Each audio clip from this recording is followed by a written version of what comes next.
We will be discussing the classic Doctor Who story, The Daleks. William Hartnell. I wrote down exactly which episodes it is. 5 to 11. So basically the second major storyline in the show. It's definitely the one that really got me hooked. The first one, we're still getting to know the characters and what's going on, what the TARDIS is. And this is when the show, to me anyway, really was like, okay, this is Doctor Who. And I was like, oh, cool. It's also an interesting story because the Doctor kind of was a little naughty. So I put a poll up on Patreon about how the various characters responded to landing on Skaro. So here, let's go look at the results. All right, when the TARDIS first arrives, they disagree on the best course of action. Whose side would you have taken? Barbara, leave Skaro right away, it's creepy. Or the Doctor, let's explore the alien city. Susan, go out collecting petrified flowers. Or Ian, I don't really care, but can we all stay together? Looks like currently we have a tie between let's get out of here with Barbara and go explore the alien city with the Doctor.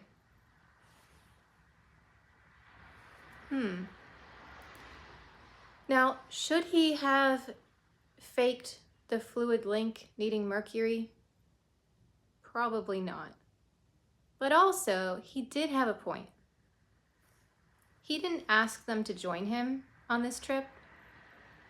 They ran into the TARDIS. Now, they had a good reason to, but also the Doctor's like, this is my ship. I want to go explore. I shouldn't have to just do whatever they want because they happen to be here. But also, he should have taken them home if he could have. And part of this episode was trying to figure out where they were to try and extrapolate where to go. And I did like that piece. He was trying. But he was also like, this is my TARDIS. I don't know. I'm on the fence about the fluid link thing. I'm gonna jump back to the live. I also really liked the camera work in this episode. For example, when they're going through the corridors and Barbara is like, this is kind of scary.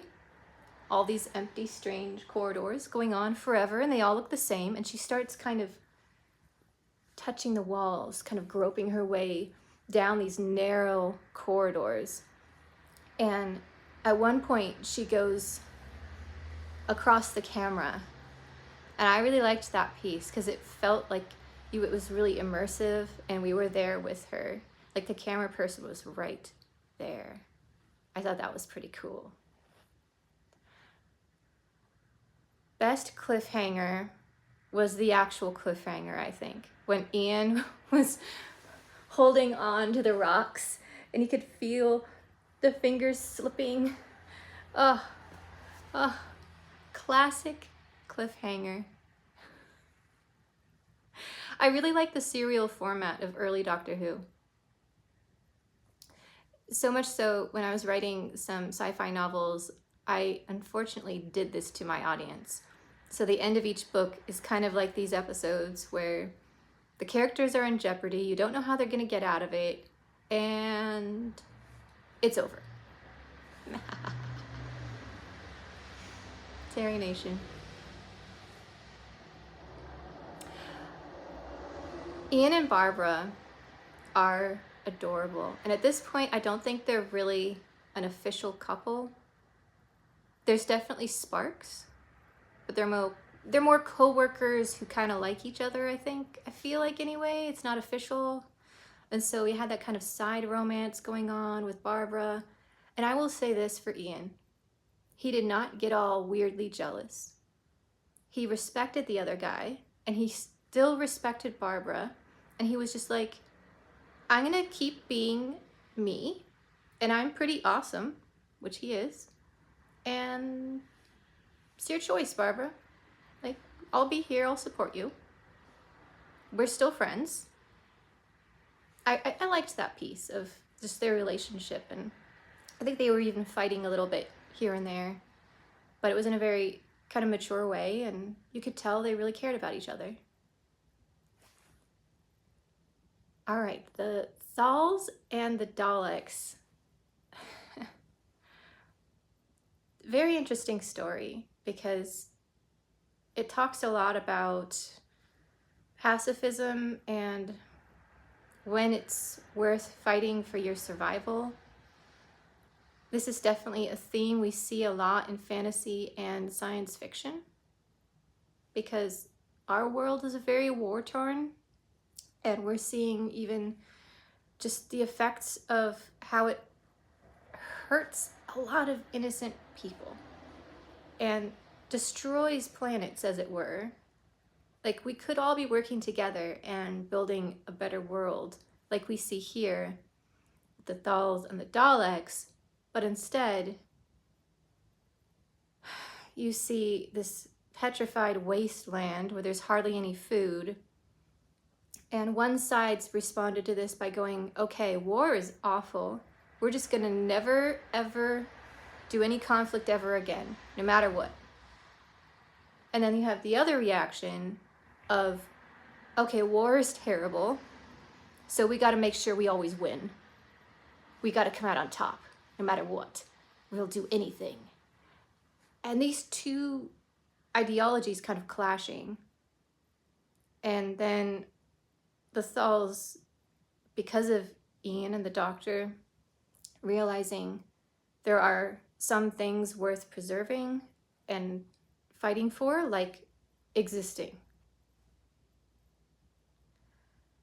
Anyway, it's a very interesting storyline, at least to me, and put into this very sci-fi context with, of course, the Dalek design being very unique. I mean, the cast did an amazing job of making them seem terrifying, because let's be honest, they're kind of made out of just random things because of the budget at the time. And yet the reactions of the cast to these creatures, like we first see the little plug for like the water closet sticking it at Barbara, and she looks absolutely just petrified, like the forest. And that was a great cliffhanger, by the way.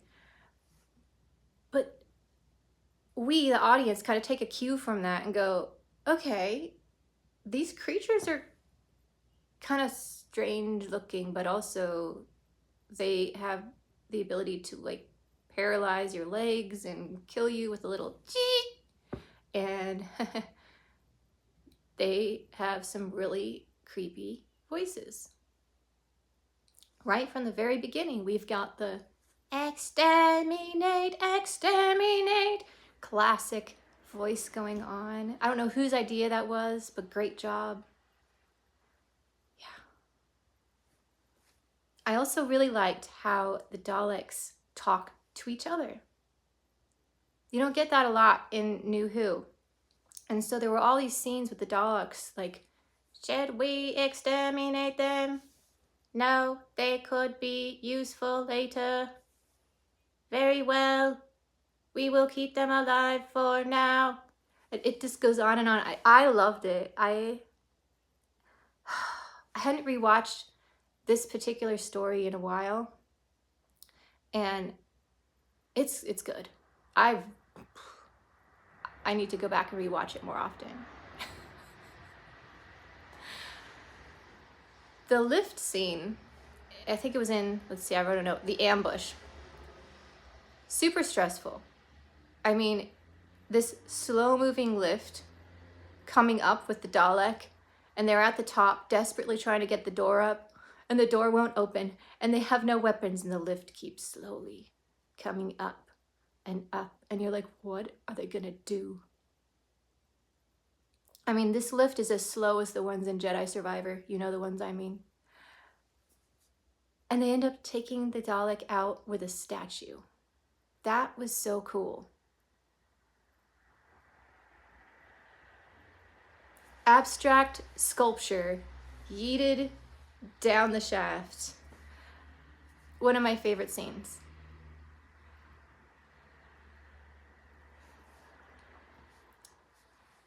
The Doctor also, I think, is often seen as very grumpy in these early episodes. In fact, a few people commented about that. And yeah, he's a bit prickly, but as I get older, I start to understand why. And he isn't always. There are some really kind moments in this story with the Doctor, where, for example, Barbara comes up with a couple of cool ideas, like the mud to stick on the eye. And the Doctor specifically goes over and is like, hey, that was really good. That was a great idea. Well done. And he does encourage people like that. He does it with Susan. And when they get the team working together really well, the Doctor's always like, yeah, great job, everyone. We also see that he's willing to stop and listen. For example, they're trying to figure out how the Daleks are getting like power from the floor and the whole static electricity thing going on. The Doctor has clearly figured this all out already. He has a very knowing expression on his face, and he's just starting to explain it. And Ian and Barbara jump in and they're like, wait, what about the floors? You know what? I think so. And the two of them had this little mini exchange where they figure it out. And the Doctor just is like, I'm so proud of these kids. No, little humans. Oh. He could have jumped in and like overrode them and was like, well, this is what's going on. But he didn't. He was like, I'll let them figure it out on their own. This is adorable. And then they finished and they're so proud of themselves. And the Doctor's like, yeah, you're right. Good job. Aww. So yeah, he's grumpy, but he's also not. In fact, in some ways, he's actually a little more respectful than some of the new Doctors. This is just from observing, in my opinion. He's just crotchety, that's all.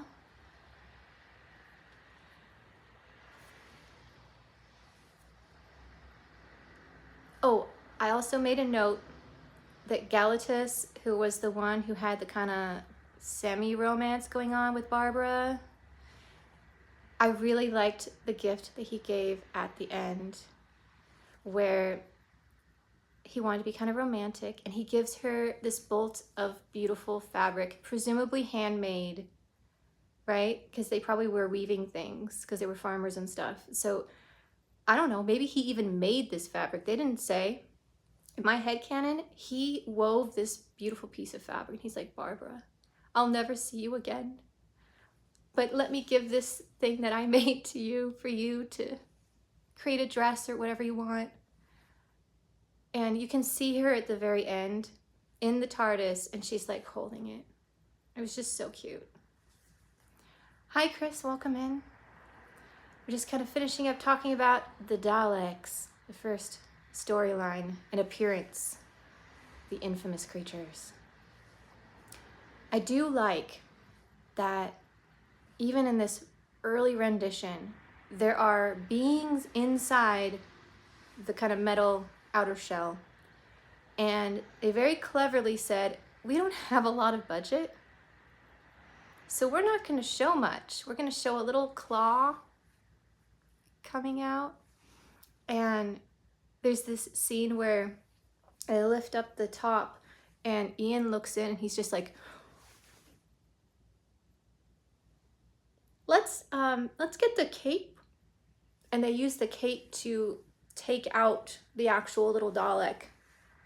And it was so brilliant because zero budget, it was all Ian and his reaction, and then he and the doctor like gingerly taking this clearly disgusting little bundle and like putting it down. And our imagination can fill in the rest. And then of course far later we see what's inside, but I kind of like that originally we didn't know. Again, just the little claw.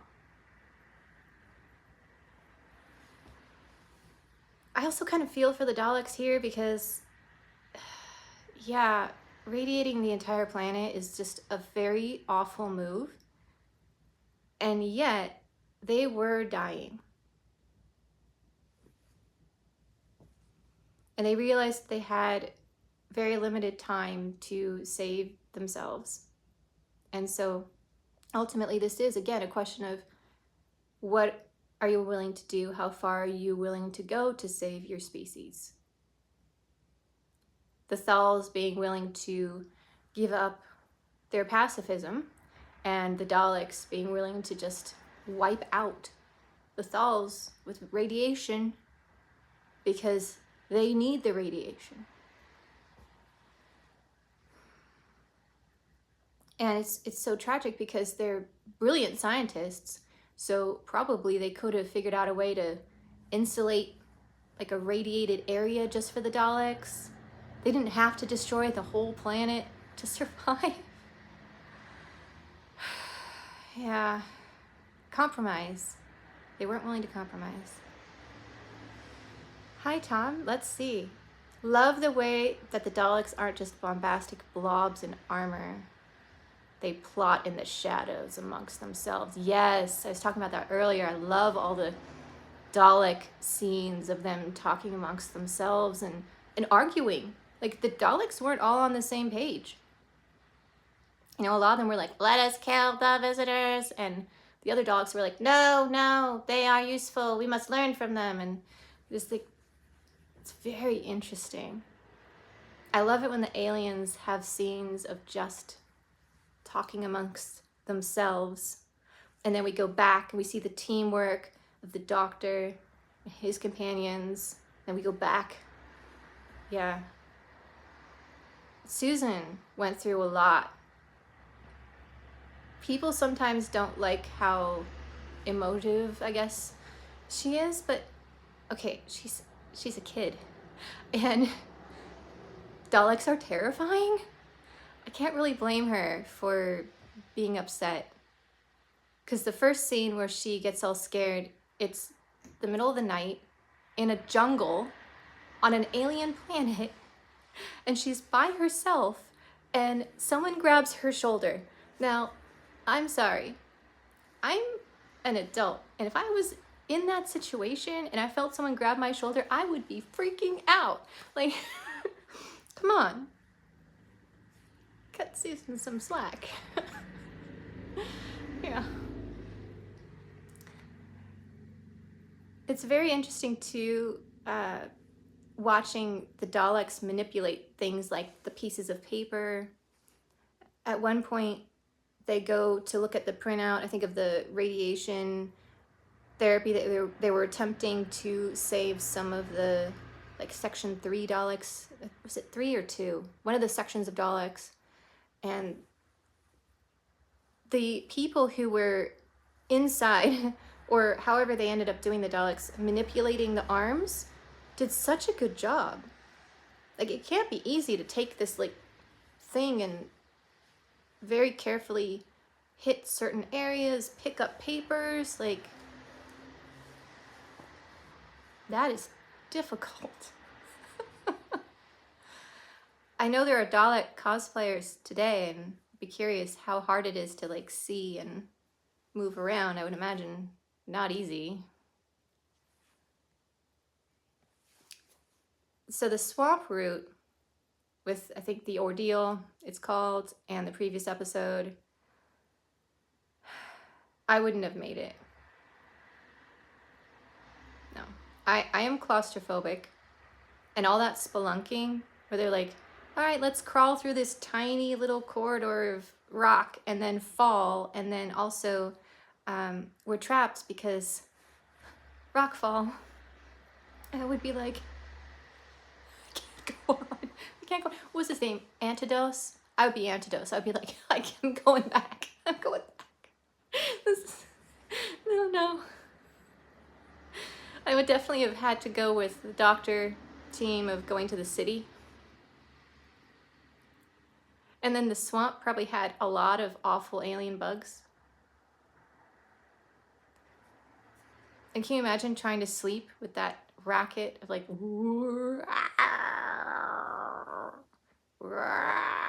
all night long?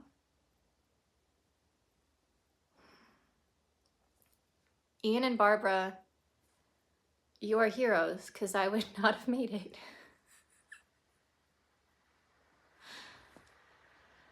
Let's see if I wrote any other notes I want to mention.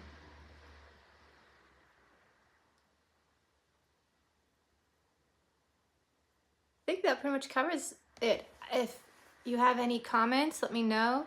And I'm not sure what story we'll be doing next. Next week, I do have class in the morning, so I might just jump on really briefly, do Space 1999 or something instead. And I'll see you soon for more random classic Doctor Who ramblings. And thank you again for listening in on this.